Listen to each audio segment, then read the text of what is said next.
guys. So we're still waiting, I think, for quite a few people to join, but we thought we would just start just to make the most of the hour. So thank you so much, everyone, for joining this follow-up panel, Researchers Advocacy in Humanitarian Emergencies, which came from an original panel that we had at the last Gecko Research Summit in Sheffield this summer. So we're joined by an incredible panel of experts. We have Aula, Enas, Juan, and James, and Enas is going to join us in hopefully about 10 minutes or so. And hopefully you guys all got the bio information for a bit more about their work. And if you weren't able to see this from the email, we'll put that on the chat as well, just so you're a bit more familiar with the work that everybody on the panel has done. And hopefully you saw the recording of the original panel as well. Just a few house rules before we start. It would be really great if everyone could stay on mute for the session, just so that it runs smoothly. And if anyone has any questions, feel free to add them to the chat. We do have a selection of pre-allocated questions from the e-form and from our team that we'll run through first, but we may, emphasis on may, have time at the very end for a few questions. So feel free to add those to the chat if you'd like to ask those. And then finally, we're just going to share with you a feedback form as well at the end, just to see if there's any way that we could improve the sessions in the future. And yes, sorry, one more thing. The session, we believe, will be recorded. Yeah, I can see it's recording now. So if you're not happy with having your video on, that's totally fine. But I just thought I'd let everyone know that that's recording. Okay, great. So without further ado, we'll just start the Q&A.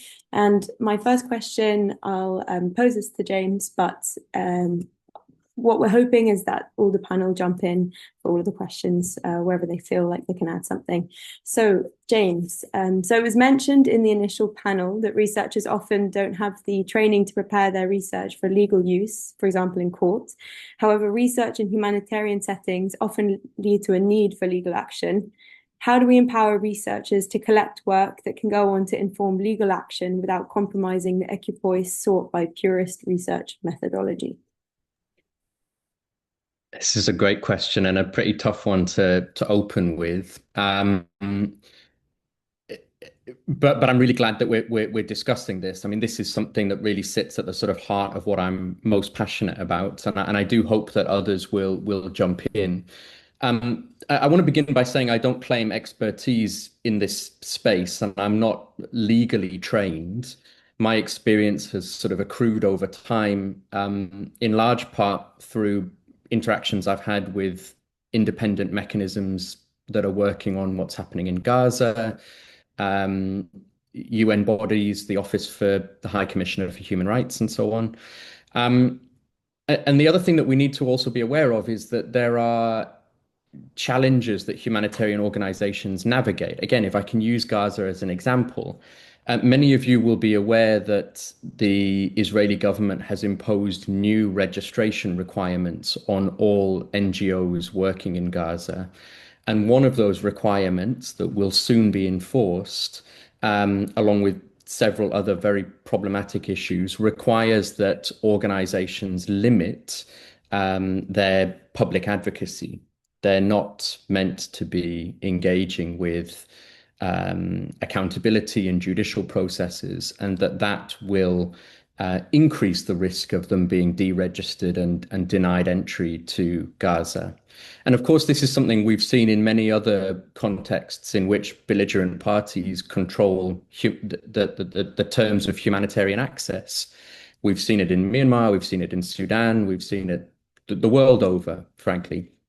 And again, Ola and Juan have, I'm sure, many other experiences they can refer to. So I say this to say that I guess there's a challenge here when it comes to how open an organization would be with respect to we are collecting data to be used as part of a judicial or accountability process.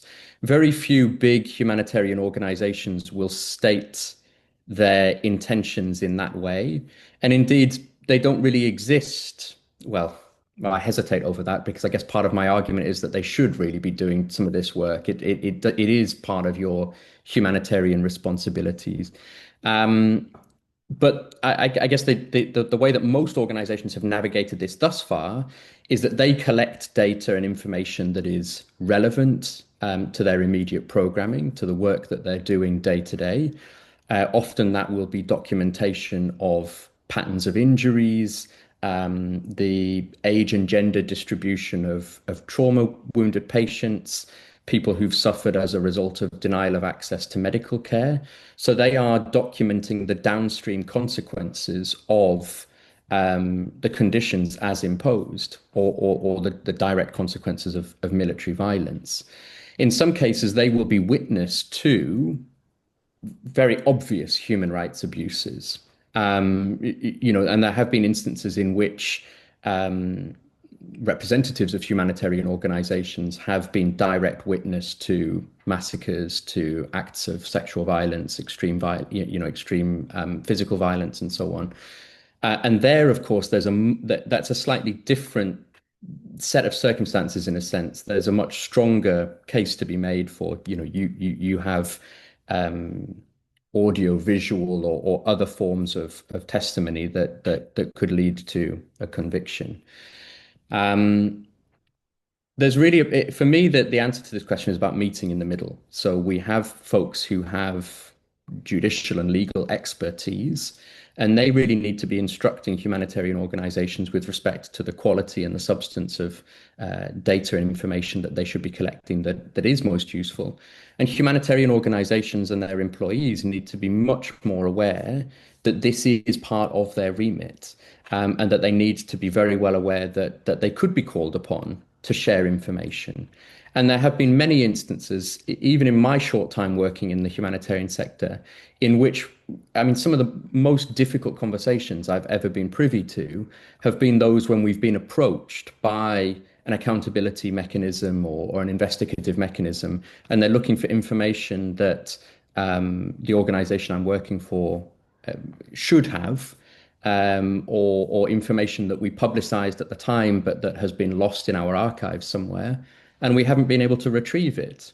So in some cases, actually, we have gone so far as to collect the data, but we haven't had a robust consent process in place, or we haven't even had a decent data management system in place, such that we can't actually locate the information several years later. And it often is, 5, 10, 15 years later that a justice-seeking process will approach an organization like MSF or another big humanitarian organization asking for, we see you put this press release out in 2004. Can you tell us more about the substance of the interviews?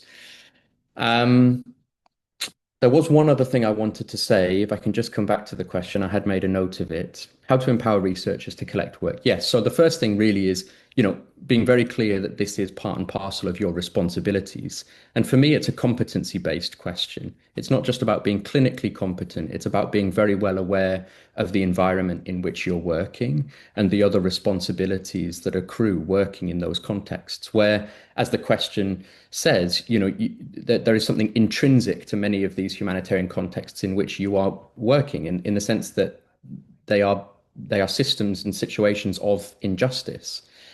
Um, Without compromising purist research methodologies. I mean, I'm not sure about that. I think, of course, you can do this work while staying consistent with the requirements of methodological rigor. I don't think that should be compromised, and I don't really see those two things as being oppositional, frankly.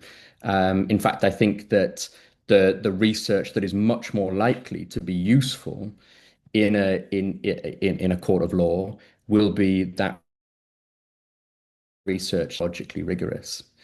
The strategy, my final point, if I may, Edie, the strategy that many of these organizations adopt, so as to not appear that they are kind of collaborating or working with the ICC or the ICJ or whatever other mechanism it might be, is that they will just publish their research. They just put information out into the public domain, and then it's a case of, if the ICC wants to access it, it's all there for anyone to see.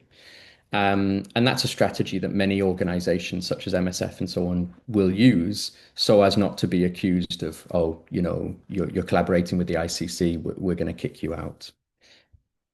I don't know if that really answers the question. I don't know if the person who raised it is on the call, but I'm going to hand it back to you before I ramble any longer. Answers it absolutely brilliantly. It's very fascinating to hear your expertise on that. Before I move on to a very appropriate follow-up question, does anyone else have anything to add on that topic? No, so I'll just follow up with something that's very similar and also very important. So I'll send this to Juan first.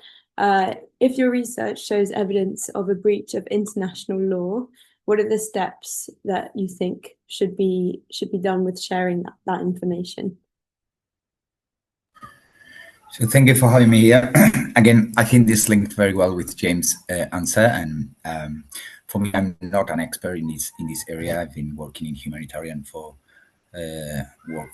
volunteering for 8 years approximately, and not in a full time. But it's true that I will say the transition is or the transition in the feeling and the approach is from medical to legal. No, we arrive. I mean, this last mission I did in Scopy mission in West Bank, where the aim was to explore the possibility to increase or improve the trauma care in West Bank. When all the stakeholders we meet at the end of the last day with MSF and Medical Aid for Palestinian, United Nations, and Interburns, and a lot of organization. We came back with the concept, or basically with the fact that we have a lot of information and a lot of evidence, and the approach is not implementing new protocols of tranexamic acid or new protocols of how are we going to evacuate this patient or stop the bleed. We realized that if we work out of a legal frame, our SOP doesn't work. So we are violating the basics of international law, which the only approach to that will be advocacy and ask and defend those and report those violations of human rights to relevant organizations. And then this was mentioned at the other day in the convention, like Aula was mentioning that, like what's the point as well if we come back with certain evidence and these and international organizations has already stated that they are a violation of international law. What is the point to actually report this in journals or in convention like this ones, or even to international legal bodies like ICG or ICJ? Sorry. I mean, if nothing's happening, and the final answer to the question will be, do I have? And let me read it again. I mean, what are the steps must be taken to share this information? I don't know. I'm sure there is. I mean, there is a channel of communication, and we have had here some examples, like in Syria, research and documentation in chemical attacks in the Lancet and hospital bombing were actually led to international court. Criminal court investigation, also in Rwanda as well, and forensic documents before as well, and structural violence in South Africa. So this happened before, and there are channels of communication. I believe in finishing. This team, like the team we went to West Bank, we were all doctors and psychologists specialized in trauma, but we had no legal experts in the field, or know people that they know how to actually perform, and they're skilled, and they are in maps as well. But now I think we should work much more in how can we pressure our governments and institutions in order to respect this international law. Thank you so much. That was, again, very, very fascinating to hear. James, do you have anything to add from your expertise in this field as well? Yeah, I'll jump in with a few thoughts. My feeling is that there also isn't really a standard approach to this. I mean, it varies from context to context. And part of that, of course, is shaped by the fact that the platforms and the mechanisms that exist also vary from context to context. So there are specific investigative mechanisms tasked with investigating human rights violations in Syria, also in Gaza, and in other contexts. Of course, the ICC doesn't launch cases against every individual that is guilty of human rights abuses the world over, and nor does the ICJ launch legal proceedings against every entity that has committed atrocity crimes. So the platforms and the processes differ. I think that there are a couple of things to perhaps distinguish here. The first thing we need to consider is, are we talking about breaches of international law, or rather perceived breaches of international law, in which there are immediate implications? So, if an organization is running a clinic for survivors, or is running a comprehensive health clinic, and is providing as part of that service care to survivors of sexual violence, and all of a sudden they see a dramatic uptick in the number of survivors presenting to the clinic, then they have immediate obligations from a kind of protection point of view to sound the alarm. Those are, of course, breaches of international law, and there are immediate requirements to notify the protection cluster. And in many cases, often organizations will issue sort of public press releases and so on. There will always be consideration to the potential consequences, but the benefit of sounding the alarm far outweighs the risk that then is generated from such sort of exposés, if you like. And then, of course, there's the longer term requirements. And this isn't just research. This is actually just speaking now much more broadly about humanitarian programming in the very broadest sense. How do we ensure that the data that we collect, and certainly if it is organized around a coherent research project, how do we ensure that that can then be used if it does speak to or lend weight to an investigative or judicial process? And you may not see from your data that what you are looking at is in any way relevant to breaches of international law. So let's take, for example, suboptimal outcomes for patients with non-communicable diseases in Gaza right now. This again comes back to my earlier point about having a really good awareness of the political context in which you're working. Absolutely every patient with a non-communicable disease that has had periods of rupture in access to their insulin, or now has a significant decline in their HbA1c.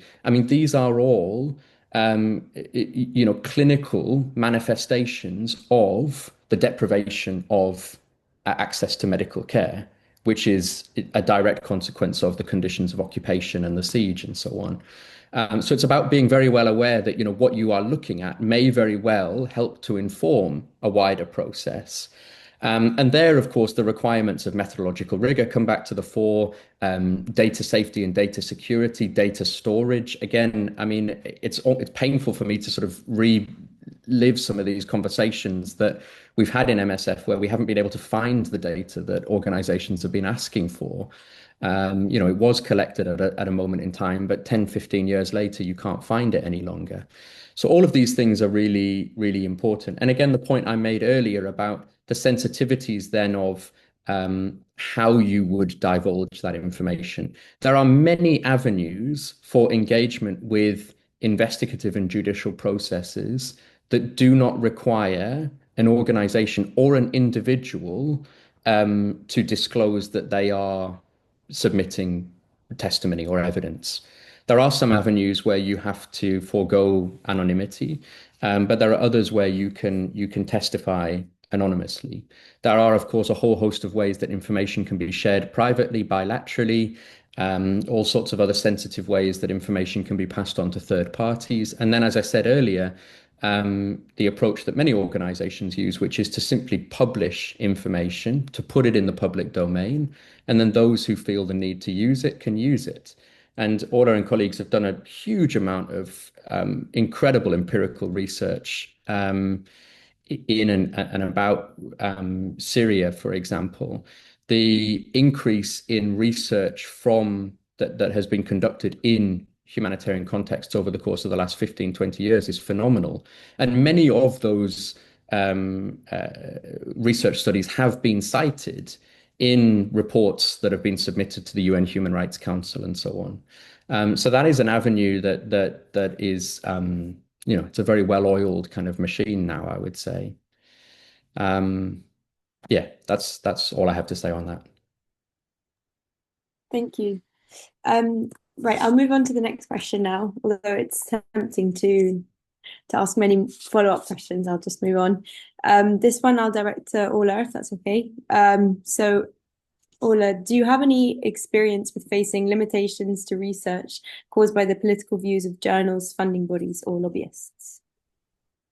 So thank you very much, Edie, Anissa, and the rest of the team for the invitation for tonight. And thank you to everyone who's given up their evening to join us.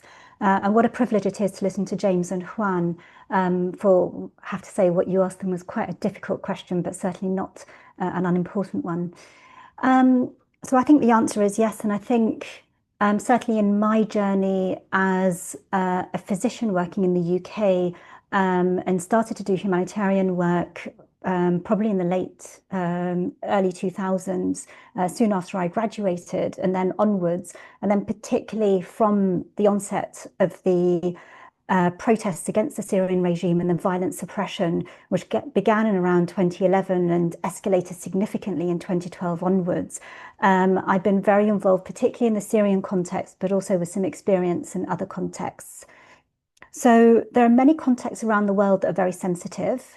What I can say in my journey, predominantly working and understanding the Syrian context, is certainly for the first few years, I'm very embarrassed to say that I was always very apologetic. Whenever I was asked to speak about the so-called refugee crisis in the Mediterranean and then into Europe, or when I was asked to speak about attacks on healthcare on Syria, or the catastrophic impacts on both directly and indirectly from the conflict in Syria and of course other crises, I'd always either start or end with, gosh, I'm really sorry for being so political. I no longer do that, and I don't think any of us should. And one thing that's been important in this transition, I'd say particularly in the last 5 years, is I think all of us have probably been less afraid to do that. And we can discuss the reasons. It'd be great to hear your insights into it. But I think intrinsically, health and humanitarian care and conflict is essentially a social political issue. And I start with this preamble because certainly in my early writing, I didn't always call out the perpetrators, mainly because journals rejected it. So if I said the Syrian regime and Russian air forces attacked healthcare facilities during Syria and the Syrian conflict, and sadly in Syria, we've had more than 900 healthcare workers killed during the conflict, many more imprisoned, many more injured, many more forced to leave Syria.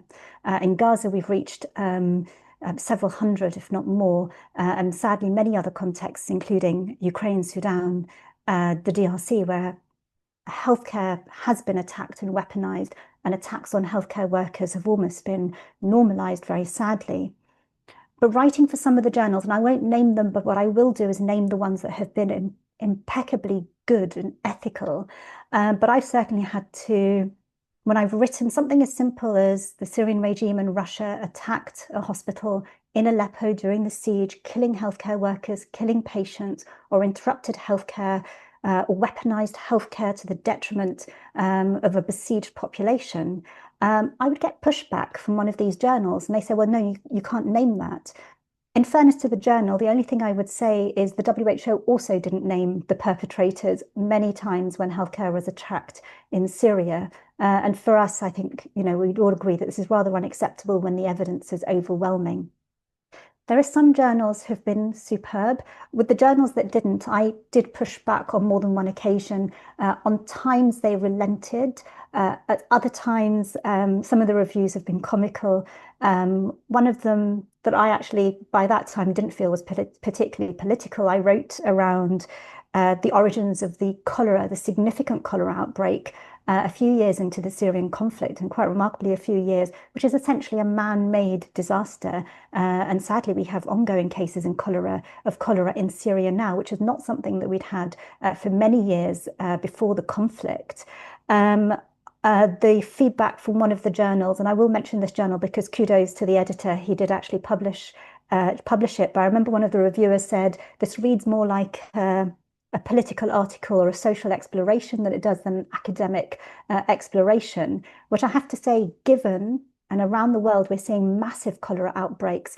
And as far as I'm concerned, many in conflict in humanitarian settings, many because water has been attacked, many because water has been deliberately disrupted, or at least interrupted. And certainly that's what we saw in Syria. So some of the work James alluded to is our work associating attacks or interruptions of water and sanitation in Syria and the physical destruction and increases in waterborne diseases. And of course, you can't say one leads to the other from a scientific perspective, but certainly you can from an implicit perspective. And kudos to this journal. So this was the International Journal of Infectious Diseases with a brilliant editor called Eskil Peterson, who's been phenomenally supportive of work published about Gaza, about Syria, and other contexts where other infectious diseases journals wouldn't touch some of the work put forward. The other journals that have been particularly excellent, I would say, is BMJ Global Health, who've really put their neck on the line. And we've certainly submitted things even before Gaza that was on Syria, where other journals would push back and say, well, you know, we don't feel comfortable publishing this. But kudos to BMJ Global Health, they did. On Syria, I have to say, for the most part, we've had very good experiences with The Lancet. I think The Lancet and its editors would be comfortable for me to say that at times they have fallen short on some of the other contexts, which are very important, but they've still been superb in some of what they have published on Syria. So there's the Weaponization of Health article, which is a seminal article that came from the American University of Beirut Lancet Commission on Syria project, which is a really, I'd describe it as seminal. I can't remember when it was published. It's a few years ago now. It's one of those first articles that really discussed in depth the impact on healthcare workers of these deliberate attacks. And this was shortly after Resolution 2286, which many of you will be familiar with, which reiterated that attacks on healthcare are unacceptable under IHL. And that was on the back of the Kunduz bombing in Afghanistan, on the back of increases in attacks on health in the DRC and also in Syria and elsewhere. And like I said, The Lancet has fallen short in some of the other topics, which I think some of my colleagues are better versed at. So we've certainly had pushback. In terms of funding in the humanitarian space at the moment is very difficult, as is funding for research in general, but particularly what we call so-called global health, whatever that term means. But I think we know what it means in terms of what we're interested in terms of conflict in humanitarian health. And some of the major funders, sadly, are cutting back on some of their international funding. And of course, some of our government bodies, such as the FCDO, are also cutting back on some of the funding streams, which is a huge pity. R2HC, so Research for Health and Humanitarian Crises, has done some really excellent work over the years. And they were the ones that funded our project with Johns Hopkins, University of Berkeley, the Syrian American Medical Society, the SAM, so the Syrian American Medical Society, on attacks on healthcare in Syria, really putting their neck out on the line, I think. And they were willing to fund some of the cutting edge research that is essential in this space. And they funded, I think they also funded Len Rubinstein, who's one of the foremost minds on international humanitarian law based at Johns Hopkins. And he's the former head of Physicians for Human Rights. And he's done brilliant work with different funders, but brilliant work as part of the RIA initiative in Manchester. So research on attacks on healthcare. And they published some really excellent stuff around the DRC, CAR, and some of the more neglected conflicts, which I think is also something that we as healthcare workers have an absolute duty to do as part of our research and evidence generation for advocacy. So I think that's a bit of a long way to say, yes, there's certainly been pushbacks at times, and it'd be great to hear from some of my colleagues who've been trying to do research, for example, in even more sensitive situations than even Syria. Yes, does anyone else on the panel have any experience with that political pushback when trying to publish research of this nature? You know, I was trying to find a quote by Camus about from the plague about how do you know what? I'm not even going to try and remember it now, but it's something about how, you know, so much of what we consider to be medical problems, to be, matters of disease and pestilence are, of course, social and political. The problem is that medical, biomedical, public health journals haven't caught up. These are traditionally very conservative disciplines, in which, in which power sort of has consolidated itself. And in the same way that we've seen journals, some journals really challenge or under good editorial leadership, take a much more proactive and progressive position. There are a multitude of journals, and I would look really to several of the journals, medical journals in the United States, for example, with respect to Gaza, that have either published nothing, or even worse than publishing nothing, have published some incredibly problematic commentary, in which one that comes to mind, an American or a US-based ethicist, sort of scratching around the edges of, is it legal to attack hospitals and so on, where, there's a kind of elasticity to kind of the intellectual pursuit that is just being wasted by asking questions that are so problematic. And I really don't want to mince my words here, because, for every fantastic paper that is pushing the boundaries in a very kind of value-driven and principled way, we're still having to deal with or push back against very problematic discourse. And again, there are a whole host of examples that I can think of. I could spend the rest of my career just, responding to very problematic publications, which do ultimately see the light of day. So these are big questions about what is the role of an academic journal? What is the role of a journal editorial board? When we talk about the politics of knowledge production, the power that journal editors, and particularly editors-in-chief, wield to shape discourse is phenomenal. I mean, when it comes to the Lancet, you could do a discourse analysis of all of the Lancet letters to the editor on Gaza, for example, and really try and tease apart what are they trying to say here. What language are they foregrounding, and so on and so forth. So, some good strides in a positive direction, but I think an awful lot of work still to be done. And much of this is really dependent on very kind of progressive journal editors. And when they come and when they go, you notice a significant difference in the way that particular journals operate. And that really just tells you how fragile this space is currently. I just wanted to make a quick note. For me, I notice resistance in the publication. It's not research, it's not academic work or papers, but it's been in the basic of a statement by Royal College and medical institutions, which I am part of it, and they have their journals, like European Society of Emergency Medicine, where to get all just one statement, very basic. I mean, we're not talking about just respect of the international law regarding healthcare and safety of healthcare facilities and personnel. And it's been impossible. I mean, it's been extremely difficult in every single institution or society or body working group. So there is a political resistance, and I don't know how that needs to be approached, because sometimes it's very frustrating, at least for me. But I'm sure there are some mechanisms, but I really believe there are some political push. Aula, did you have something to add to that? Yes, and it follows on from actually what both James and Juan have said. There is something important there in that some of the public health journals, I'd argue, are even better than some of the specialty-specific journals. So I've had remarkable pushback from some of the infectious diseases journal, because they won't touch anything that's even a touch political. Everything has to be bland. Everything has to be very biomedical. You can't really give too much context. And I would say it's probably the same for many of the other specialty-specific journals. They're far less brave. But also, James reminded me of an anecdote.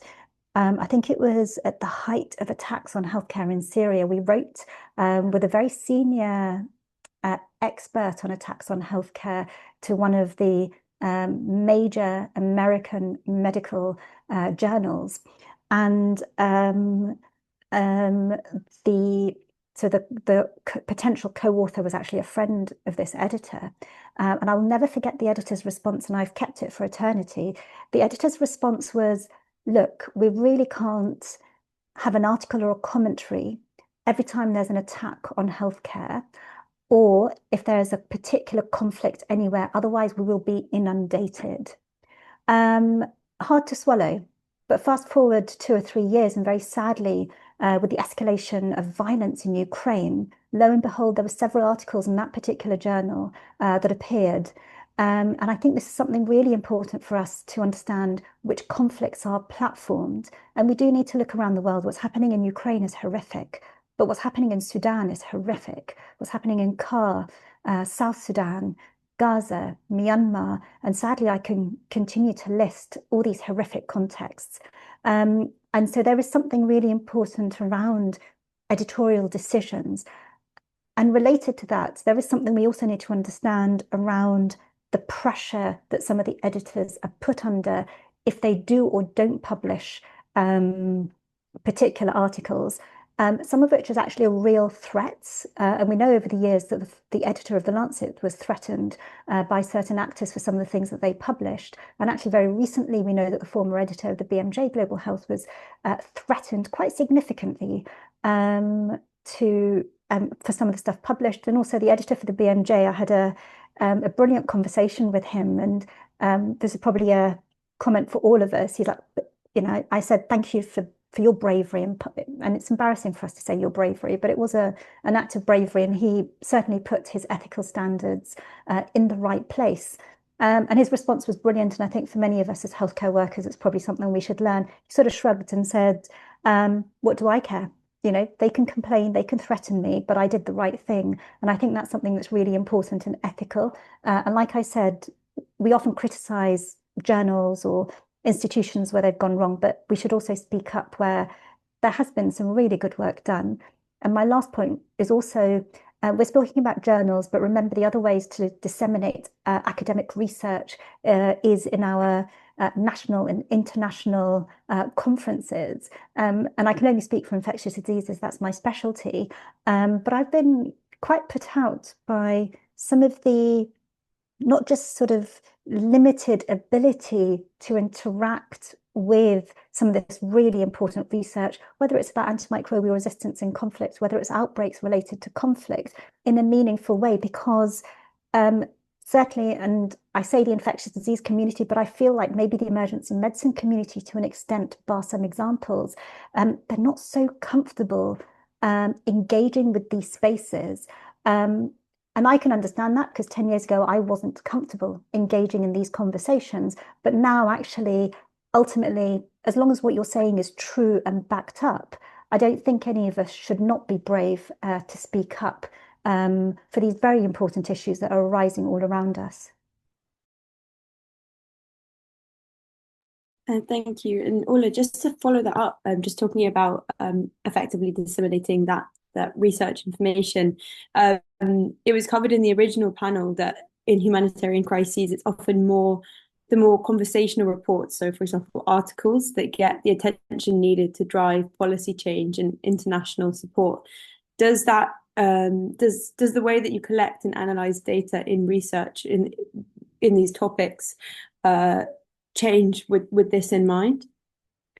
So I think at this point, I always feel like I have a lot of people talking to me about research lately, and I feel like we should understand what we mean, because research isn't one word and one meaning. Increasingly, I use the term evidence-based or generate knowledge, and somehow, having previously done lots of biomedical research and now shifted much more to different sorts of research, I feel if we start talking about evidence generation, that gives us more to play with, mainly because actually we can present it in lots of different ways, in lots of different audiences. And so, and I think I've mentioned before that I'm, you know, some of the some of the research that we've done on attacks on healthcare, it took at least 3 to 4 years of incredibly difficult, grueling, emotional work. And I'm not saying that for me, I'm saying that we did a lot of quantitative work on Syria, but also qualitative.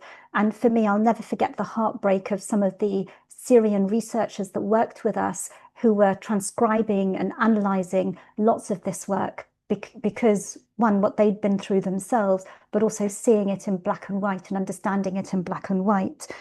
And these papers, I mean, they have had an impact in the different journals, and we've certainly made sure that we've presented them to the OCHCR, to international academic conferences behind closed doors, to the FCDO in the UK.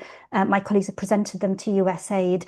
They've also been presented in Germany to different actors, and also in Switzerland as well, in Geneva. So we've made the effort to disseminate it. But I'm always amused that some of the more opinion pieces can often hit harder and leverage more interest. And just for a point of amusement, so obviously I have a Syrian background, and my parents gave me very strong encouragement to be a doctor. And what I would say is my impact, for example, on attacks on healthcare or that particular field is far, far less than some of my Syrian colleagues. So Hamza Al-Khatib and Waad, who made the Oscar-nominated film For Summer, which has been shown around the world, and it's one of the most important films about attacks on healthcare. I've watched it 3 times, and I've almost walked out 3 times just because of how real and grisly and important it is in allowing people that don't. So I'm not someone who's lived in a war zone. I will never understand what it's like for my Syrian colleagues who are healthcare workers just like us to work in these horrific circumstances. And the film For Summer, yes, it's not a research piece, but it's had much more impact, and much more widespread reach than the nice academic paper that took us an awfully long time and an awful lot of work that's sitting in a nice journal that we hope people will read. Thank you. Juan, this next question is directed to you.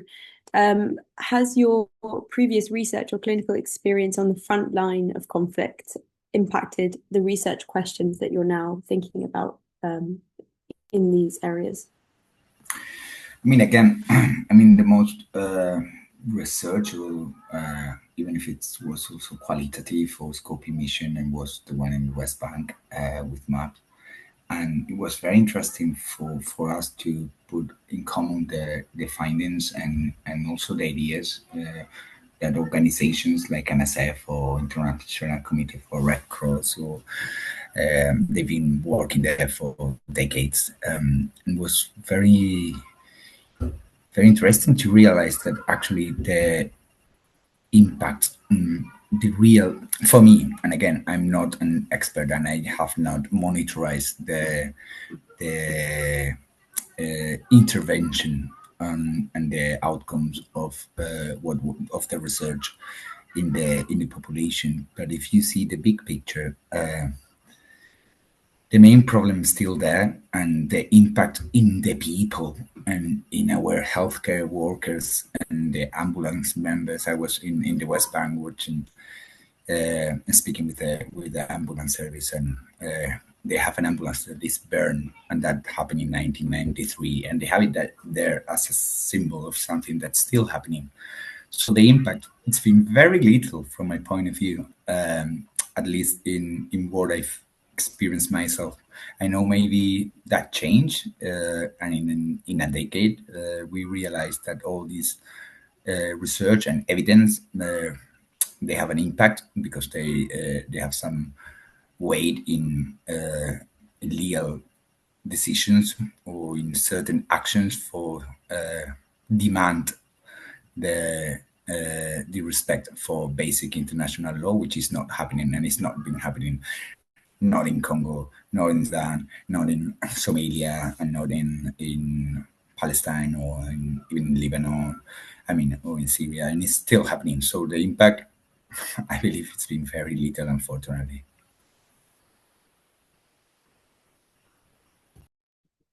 And James, do you have anything to add to this question with with respect to your previous work, either as a doctor or in research, affecting the way that you're thinking now?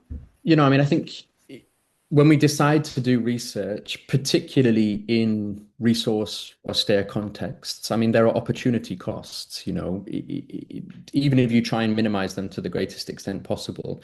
If you choose to invest in data collection, information gathering, evidence generation, then you are potentially taking time and resources, limited time and resources away from direct programming to do this work. And therefore, the question is always, what is the added value of asking these questions? I mean, operational research, that is the kind of the foundational question. And if you can't answer that question coherently, then you're not going to move to the next sort of step on the kind of decision-making algorithm. So I think that there are difficult but very important questions about, what is the added value here? Is there a catalytic element? So one of the kind of classic examples for an organization like MSF was that this wasn't so much research, actually, though there was a research component that was introduced later. But MSF decided that despite the cost, it was going to initiate HIV positive patients on antiretroviral treatment to demonstrate that they could achieve good clinical outcomes in resource austere contexts. And that was one of the kind of big catalytic interventions that MSF was then able to use by way of leverage to push for price reductions and so on. And a lot of the HIV or early HIV research sort of helped to inform a lot of that early access advocacy. So, really thinking about research that has strategic value, demonstrating that something is possible, exposing the full extent of something. For example, the recent Gaza mortality survey. One can see very clear justification for doing that work, despite the fact that it will be pulling community healthcare workers away from other very important activities. So I guess the big thing is that, you are, again, working, most crisis affected contexts by definition are resource austere environments. I mean, the definition of a humanitarian crisis is some variation of needs far outweigh the capacity to respond. And therefore you are having to make difficult decisions all of the time. So I think that's probably the biggest thing that I've taken from working in or supporting colleagues in contexts where they're having to think about whether or not to do research. I don't know if that actually even answers the question. Have I just gone down a complete rabbit hole there and taken us somewhere else? No, that definitely That's the does. big thing for me.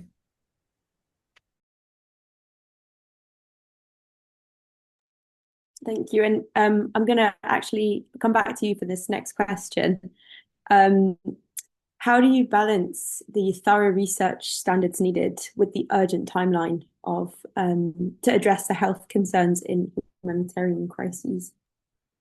Yeah, I think this is a really important question. And again, when we think about kind of competency-based, good humanitarian health practitioners and the sort of competencies that you need, I think we need to dispel this idea that you have to compromise on methodological rigor. There are ways to do very good quality research in very austere environments. The kind of the subset of rapid research has been very well developed, and there are a lot of fantastic kind of tools and guides and courses that researchers can go on, including at UCL actually, where you can study rapid research methods. At the same time, as the humanitarian public health research space has grown, a lot more attention has been paid to ethical challenges, to adapted research methodologies, and so on. ELRA and the Research for Health and Humanitarian Crises program, along with others, have spent a lot of time not just funding research, but also funding a lot of the kind of reflective work that's helped to ensure that methodological rigor is not compromised. And there are ways to adapt methodologies and so on without compromising on your ethical commitments, and also on, the ability to produce good quality research. That, of course, requires, and again, there are fundamentals here, working with people in the context in which you're studying. The folks who are living and working through a humanitarian crisis are best placed to design and to lead on the research projects. Bringing in expertise from elsewhere if it's needed, cross-learning from different projects where folks have trialed different, piloted particular studies or particular approaches in different places, learning from each other and being able to share that information. All of these things are really important. And again, space has been created for some of that. There is a big risk now, of course, as the humanitarian sector internationally faces arguably the biggest cuts in its history, that some of the first things to be cut will be the things that are not related to direct, immediate service provision. So some of these fantastic research initiatives that have been developed over time and that have produced a lot of this great guidance to help inform researchers, there's a real worry now that they will be some of the first to go, unfortunately. And that's, of course, one of the things we need to fight against, not just, in the context of bigger humanitarian and development funding cuts. Aula or Juan, do you have anything to add with this question? Not really. I believe this is very well explained and said already. Thank you. Thank you, James, for that answer. Okay, so the next question. I'll pose this to Aula. How do you navigate challenges with ethical approval in humanitarian crises? So this is really important, and it's almost following on to what James said, because again, depending on the type of research that you're trying to do, but also very importantly, I always say to people that approach me, but why do you want to do this, and what do you want to achieve, and how are you going to go about achieving it, and is it feasible? And very importantly, as James said, and actually one of the biggest pushbacks, and I have to say, certainly for me, I didn't engage in research in Syria for the first few years of my work there. My initial work was clinical education humanitarian, very much because I had this thought that research takes away from the real clinical care and the real humanitarian care that we do for our patients. And it's still a view held by many in some of the organizations that I work with. So I'm the research lead for SAMS, and actually some in our organization do question why, and the research committee is voluntary. They would prefer us just to, I got a lot more. They were much prouder of me when I did sort of humanitarian missions than any of the sort of academic work that we've really put in and sort of raised the profile of some of these important issues. For me, ethical research is an imperative, and I get very upset if I ever feel that there's either exploitation of patients in these settings or also of the healthcare workers, the local healthcare workers who often carry the burden of gathering data and putting data together. The real back-breaking stuff, often in really difficult circumstances in the field. And at this point, I think I'd be remiss not to mention Maysoon Sukkari's incredible literature on this. So she's an academic at King's College who's written around the ethical processes of research among Palestinian refugees in Lebanon, but also early in the Syrian conflict when academics were doing research on Syrian refugees in Lebanon, often using usually junior women, to go off and collect the data. And then these international academics from Europe or the US would present it as though they did all the interviews in Arabic, which of course they didn't, and speak about how hard it was for them, completely negating the role of these local researchers, and also by extension negating the agency of the Syrian refugees who were the subject of this research, or Palestinian refugees, as it may have been. So there are a lot of challenges, and very interestingly, I'm navigating some of those challenges even now in some of the humanitarian research that we're trying to set up. So I think it's worth coming back to Syria for this one. So remember, the northwest of Syria, where 5 to 6 million people were, was outside of the former regime control, and we had no functioning pre-conflict established medical schools or universities in that area. So the Ministry of Health pulled out very soon after the conflict started, and it's left this black hole with the humanitarian system mainly driven by the cross-border aid, international local organisations for the most part, and then some institutions like Idlib Health Directorate and others that stepped up into the governance space. So you can imagine trying to get IRB approvals, local IRB approvals, was incredibly difficult. And I can speak more about what we ended up doing, but there's some very good bodies that sprang up to support these ethical processes for the local reviews. And then I work at a high resource university in the UK. And it's not only my university that struggles, but there was a time that anything with the word Syria in it was alarm bells. They couldn't, whatever the research question was, even if it was low risk research, people didn't understand it. They didn't know how to navigate it. And it made them feel very uncomfortable. So you can imagine the back and forth with the research committee trying to get approvals for something, you know, if I was researching tuberculosis in London, would get a waiver in no time because it's, you know, routinely collected clinical data. So I guess these are some of the challenges. And of course, there's something very interesting about, very important about our colleagues in Gaza at the moment. Some of our colleagues in Gaza are publishing really important research despite what they are living through now. And I feel that that's remarkable. By the same breath, I'd say some of my Syrian colleagues were telling us they wanted to work on research projects, even in some of the most horrific circumstances that they lived with, because they wanted their voices raised and they wanted people to hear in an academic way the consequences of the conflict. There's been a recent really important, obviously I'm biased, but it's a recent really important piece of work on antimicrobial resistance from our Gazan colleagues. And one of them I know full well has lost 200 members of his family and he's been displaced. He's a very senior microbiologist, displaced more than once over the last almost 2 years. And I know we're running over time, but just I'd be remiss to say, so I've done a lot of research through SAMS and other institutions with many of the American universities. And I have to say, some have been quite challenging. And it's been challenging because of the power dynamics. It's been challenging about some of the arrogance of some of the researchers and what they want to research.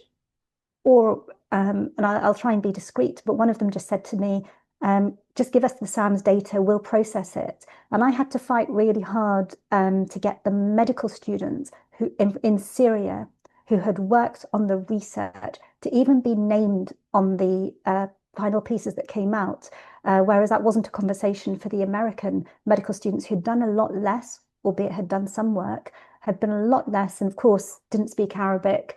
I had to train up in their research skills in the same way that I trained up the Syrian researchers inside Syria. So there's strong power dynamics that significantly affect this. And actually, sorry, I know we're over time, but very quickly, there's some really important practical stuff that we need to think about. So one of the Syrian students we worked with, she's now a doctor, she's now a psychiatrist, and now she's doing remarkable work herself of her own back, including contributing to the Lancet Commission on Conflict and Health and Migration. She was analysing work on her phone using NVivo because she didn't have a laptop. She often couldn't join the phone calls that we had because the internet was cut out. When they went around gathering data, we need to understand that they were going from place to place. These are medical students in a country where 90% of people live in poverty with no funds. And at that time, we were working with an American institution that could fund the American students who didn't do 10% of what my Syrian students do, but they couldn't give any money to cover the costs of our Syrian students. And of course, there's other things that are implicit. So things around language, understanding research, and also being able to speak up and hold, my medical students at Imperial College, and cue a few jokes about Imperial College medical students, they really do fight for their sort of rights as researchers, as they should. But remember, in Syria, where actually there isn't that sort of system where, and even now, very sadly, I'm seeing it with my colleagues that I'm visiting in Damascus and Aleppo, it's not that system where people raise their voices quite in the same way. It's still quite hierarchical. So if they see me as senior, they don't challenge me. And that's very different in terms of understanding, I guess, the culture, the research of culture and things like that. So those just sorry, it's a bit waffly, but a few observations about some of the challenges when working in some of these humanitarian contexts. Thank you so much for that insight, Aula. And yeah, it's unfortunate that we have to come to a close now, because it's such incredibly fascinating work that all of you are talking about. And thank you so much for joining us, James, Aula, and Juan, for this follow-up Q&A. We will hand out a feedback form on email to everybody as well, and we'll put a few of the resources that have been spoken about during this session on there, for anybody that might have missed them. And yeah, I hope that everyone enjoyed the session, and I'll send out some certificates of attendance as well. So just thank you again to our panelists for so many incredible answers. Thank you, everybody. Thank you so much. I feel like we've still, again, only just scratched the surface. It would be great to keep the conversation going, but thank you everyone for being with us.